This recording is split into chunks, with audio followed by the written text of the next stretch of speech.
The call came just after midnight. The doctor's voice was calm, but Prince William could hear it in the pauses. Not a scrape, not a bruise. Serious injuries, documented, explained, and without asking who or how. He pressed the secure line and gave the order. Full lockdown, now. Doors sealed, corridors froze. Charlotte was moved under armed escort, and when Camilla tried to leave her suite, the guard didn't raise his voice. He raised the system, and for the rest of that night, no one left, no one explained, and no one misunderstood what had just begun. If the doctors showed you those scans, would you have locked down the palace without a word? And do you think the guard standing at Camilla's door knew everything? Let us know what you would have done in that hallway. Drop your thoughts in the comments. We do read them. If you made it this far, hit the like button. It helps more than you think. Subscribe to the channel and tap the bell icon so you're the first to know when the next guard makes his move. The palace was silent just after midnight. Not ceremonial silence, not the kind that came with state dinners or pre-dawn rehearsals, but the deeper kind, the kind that filled hallways when even the clocks seemed to tick more softly. Somewhere on the West End, a delivery cart rolled gently across stone. 2 wings over, a floor polisher hummed against mosaic tiles in the old gallery. And in the private quarters above the medical wing, Prince William took the call. He didn't sit. The cordless handset, matte black and encoded, pressed quietly against his ear as he listened. The voice on the other end was calm. Male, older, measured, a consultant physician assigned to the children's wing. He spoke in clipped clinical blocks, no emotion, no embellishment, which William had learned over time was precisely when to worry. We ran the scans 3 times, the doctor said. No imaging defect. It's structural. William didn't interrupt. There are multiple injury points, the doctor continued. Soft tissue bruising, ligament stress, a microfracture along the lower scapula. But what's of concern is the pattern. It's inconsistent with a fall, or with any documented accident. Still, William said nothing. A long pause on the line. The doctor cleared his throat lightly, then added, "There's no immediate danger. She's stable. But, sir, this wasn't a stumble." The call ended 2 minutes later. William didn't ask follow-up questions, didn't press for names. He set the receiver down and walked to the sideboard. A secure intercom sat embedded in the dark oak. It had only 4 buttons. He pressed the 3rd. A second passed, then a clipped voice answered, "Control." William didn't look at the panel as he spoke. "Full lockdown. Confirming. Now." There was no inflection in his tone, no anger, no fear, just the command itself. Quiet, certain, absolute. Somewhere beneath the east wing, steel began to move, and Windsor Castle, centuries old, ceremonial and storied, began to shift from royal residence to something else entirely. Not loudly, not publicly, but completely. There were no alarms, no shouted orders, no running footsteps, just the quiet click of systems responding to command as they were designed to. At 12:11 a.m. the palace began to change. Steel doors, long hidden behind carved mouldings, slid silently across service corridors. Elevators halted between floors, locked in place. Emergency lighting shifted from soft amber to a low pulsing red, not bright enough to alarm, but distinct enough to signal this wasn't routine. In the Royal Operations Centre beneath the North Wing, a laminated protocol sheet was removed from its casing. A single line, highlighted in green, full lockdown, internal. The guard captain on duty acknowledged it with a nod and began deploying officers according to the plan. There was no scrambling, no need for second guesses. Every position was already designated. Sergeant Edrin Cole moved into position outside the Queen's administrative suite. He didn't draw his weapon. He didn't raise his voice. He simply keyed in his override code and locked down the corridor behind him. A second guard sealed the eastern vestibule, the one that led toward the ceremonial gallery and private drawing rooms. At 12:14 a.m., the children's wing was isolated. Staff doors were locked. Auxiliary service paths, used by aides, attendants, florists and footmen, were disabled. By 1217, the palace's movement log had changed format. It no longer recorded entries and exits. It recorded presence. Charlotte, escorted under guard watch, was moved 3 levels deeper into the private medical suite. Not rushed, not exposed, just transferred, with the kind of silent coordination that came only from years of preparation and drills no one ever expected to use. The escort team didn't speak. Their faces remained still, their eyes forward. They weren't just guarding a person, they were sealing a perimeter around an unspoken truth. Inside the room, the lights were dimmed low. A monitoring screen flickered quietly in the corner. Charlotte had been stabilized, wrapped in a loose cotton gown, her wrists marked faintly where an IV had been inserted earlier. Her breathing was steady, her expression unreadable. Outside the medical suite, Prince William stood at the sealed door. He hadn't moved since issuing the order. One guard stood several paces behind him, silent, not watching him, watching for him. More names were added to the restricted access list. Not one of them was Camila. Not because an accusation had been made, not because evidence had been confirmed, but because the lockdown was the message. The system wasn't responding to scandal, it was responding to pattern. There was no royal bulletin, no family meeting, no staff notification, only corridors that didn't open, rooms that suddenly required clearance, phones that no longer dialed out, and the unmistakable sense, among the staff who noticed these things, that the palace had just turned against someone, not publicly, not loudly, but completely. The second consultation took place just after 1 a.m. This time, there were 3 doctors in the room, 1 paediatric consultant from the external hospital, 1 private royal physician, and a trauma specialist flown in discreetly earlier that evening. They did not introduce themselves. They did not discuss protocol. They opened Charlotte's file, studied the updated imaging, and fell into a silence that said more than speech ever could. It wasn't one injury. It was a pattern, not recent, not ancient, not accidental. Bruises that had faded at different rates, micro tears around joints that suggested restraint, not movement, a rib that hadn't broken but had bent, skin with no signs of surface laceration, but traces of pressure applied consistently in narrow bands. It wasn't forensic evidence. It was medical testimony, the kind that never speaks in headlines, but in phrases like, "This does not appear consistent with normal household injury." There's a correlation here that's concerning. What we're seeing doesn't match the incident report. William didn't ask who wrote the report. He didn't need to. The royal physician cleared his throat. "There's no danger to life," he said carefully. "She's resilient. She'll heal." The trauma specialist, the one who hadn't yet spoken, finally looked up. "She'll heal," he repeated. But this didn't come from a single event. This came from proximity. Repeated proximity.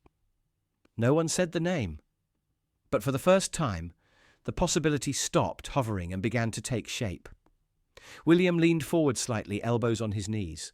"Does she know?" The doctors exchanged glances. "She hasn't said," the paediatrician replied, "but she's aware." She didn't ask where anyone was. She asked if she could draw, and then asked to keep the door open. Another silence. William stood, smoothed the front of his shirt, then asked the only question that mattered now. "Is she safe?" The specialist looked him in the eye. "She is tonight." It wasn't a reassurance, it was a fact. Narrow, bounded by time. And in that moment, William made another silent decision, not to retaliate, not to accuse, but to remove the question entirely. The next steps would not be personal, they would be structural.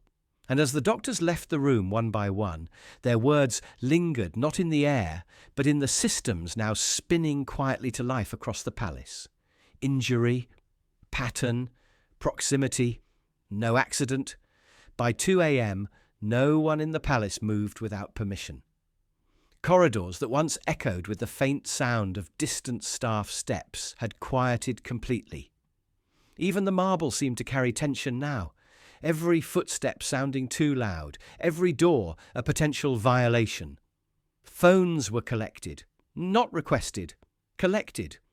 Each staff member with access to royal family quarters was approached by a royal guard officer. No accusation, no explanation. Only the phrase, "for security protocol, temporarily." The mobile devices were sealed in labelled envelopes. The personal radios silenced. The office intercoms disabled. When a senior valet attempted to walk from the service wing to the Queen's corridor, a route he'd taken for over a decade, he was stopped, politely, firmly. "Restricted zone, sir." He gestured toward his badge. "I understand," the guard replied, "still restricted." Even the staff who didn't know what was happening now understood that something was. The palace hadn't merely shut down, it had closed ranks. Camilla noticed it first, when her tea didn't arrive. Then again, when the hallway lights outside her suite dimmed slightly, a shift in voltage so small it might have been dismissed. Had she not seen it before during protocol drills? She tried the service call line. No answer. Tried her private mobile, tones, no signal. Then she stood, crossed the room, and opened the heavy door leading into the corridor. And saw him, a single royal guard, red tunic, bearskin hat removed, cradled under his arm, standing at attention, not blocking the hallway, but very clearly blocking her. He didn't reach for a weapon, didn't flinch. He simply said, "Remain where you are." Not a suggestion, not a threat, just the immovable language of institutional command. Camilla stared at him, not with fear, but with calculation. She stepped forward once. He didn't raise a hand, but something in his stillness spoke louder than resistance ever could. She closed the door, locked it behind her. For the next 30 minutes, aides tried to ping servers, check routes, access restricted databases. They found nothing. Every digital gate had closed. Every physical doorway was now watched or logged. And the message that hummed beneath every heartbeat in the castle walls was the same. No one leaves, no one interferes, no one decides, except the system. And the system now belonged to Charlotte's side of the line. By 2:45 a.m., most of the palace was either asleep or pretending to be. But the guard at Camilla's door wasn't pretending. He hadn't moved in over an hour, not even to shift weight or adjust posture. He stood directly across from the threshold, a few feet back from the door itself, centered between two structural pillars that marked the transition between public corridor and private royal wing. His hands were folded neatly behind his back. His uniform was pristine. His eyes never left the frame of the door. He didn't knock, didn't pace, didn't listen. He simply stood and waited. Inside, Camilla had grown restless. Her private secretary had stopped replying to the secure messaging platform. The screens displaying CCTV hallway feeds were now black. She had tried every soft entry override she knew from her Queen Consort briefings and had been denied each time, but it wasn't until she tried calling her son that the realization fully sank in. Blocked, not by technology, but by structure. The systems she had relied on, her proximity to advisors, her soft reach into operations, her passive authority over timing, had collapsed in a single move she had never expected. She had been outranked, not by title, but by purpose, and that purpose now flowed through one man, standing outside her room like a statue with breath. She opened the door just slightly. He turned his head, not sharply, not rudely, just enough. Their eyes met. She spoke first. "I want to speak to William." The guard blinked once, then replied, "That will not be possible at this time. You work for me. I work for the crown. And I am—" He cut her off gently, respectfully but firmly. "You are to remain in your suite, ma'am, until further notice." She exhaled through her nose, part disbelief, part irritation. I'll be filing a report. This is not how protocol operates." The guard nodded once. "Then you may do so in the morning." And with that, she closed the door again, this time more slowly, and didn't lock it, because locks only matter when the other person intends to enter. The guard didn't. He returned to stillness, and the hallway, once the domain of pageantry and procession, now belonged to watching. It was just past 3 a.m. when the medical wing lights softened into a low, unsteady glow, the kind used for long nights when patients slept and staff stayed alert without disturbing them. Inside the room, Charlotte had drifted into light sleep. A nurse adjusted her blankets with gentle hands, moving slowly, as if even sound might bruise. The machines beside the bed gave off faint pulses, nothing alarming, just presence. Outside that room, at the end of the sealed hallway, Prince William stood alone. He wasn't pacing. He wasn't checking his watch. He wasn't giving orders. He was simply there. No guards flanked him. No aides hovered nearby. Just him, in a plain dark shirt, his hands in his coat pockets, shoulders straight. The soft overhead light caught the crown of his hair, but left his face mostly in shadow. A technician passed quietly behind him. He didn't turn. Wine and Aid whispered a clearance code to a guard down the hall. He didn't move. Because there are moments in a father's life when the power to act has passed, when action has already been taken, orders already given, and the only thing left to do is to witness, not to intrude, not to process, but to remain. He wasn't waiting for a doctor to emerge. He wasn't expecting a status update. He was just standing there in the one place where his presence still meant something. Not for cameras, not for protocol, but for her.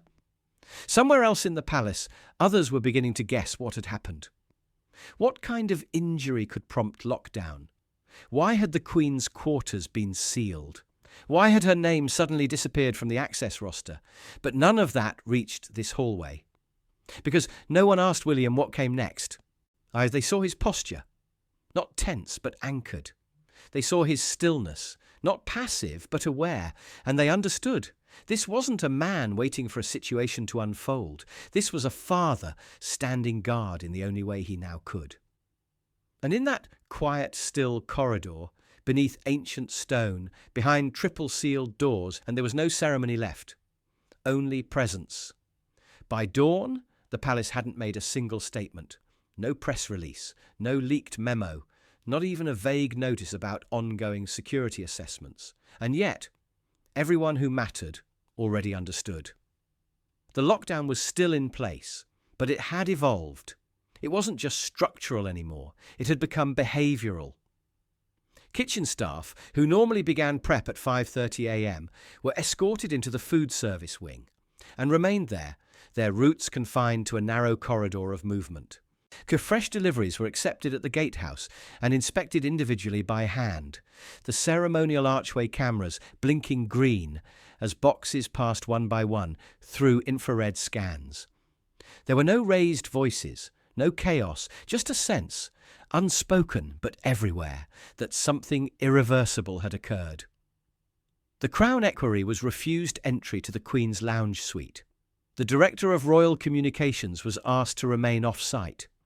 Even the Chancellor of the Royal Orders, a man rarely refused anything within palace walls, found his credentials declined at the entrance to the North Stair. No one resisted, because by now, every pair of eyes inside the building had clocked the shift in tempo. The way guards stood more tightly at certain doors, the way access codes had changed.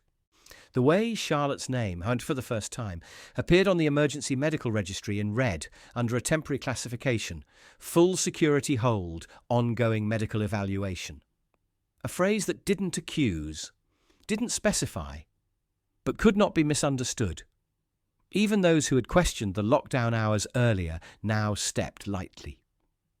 By 7 a.m, the Queen's suite had not been visited by anyone. Not by her ladies-in-waiting.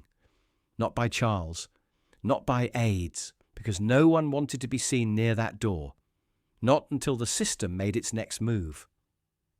In the chapel, A junior staffer placed fresh flowers on the pew nearest the children's section. She didn't know who had asked. The order had come through a routed channel, unsigned, marked only by an internal clearance code. The flowers were white. Simple. A note tucked discreetly between the stems read, "Only, you're safe now." By mid-morning, rumours had begun to seep beyond the inner staff.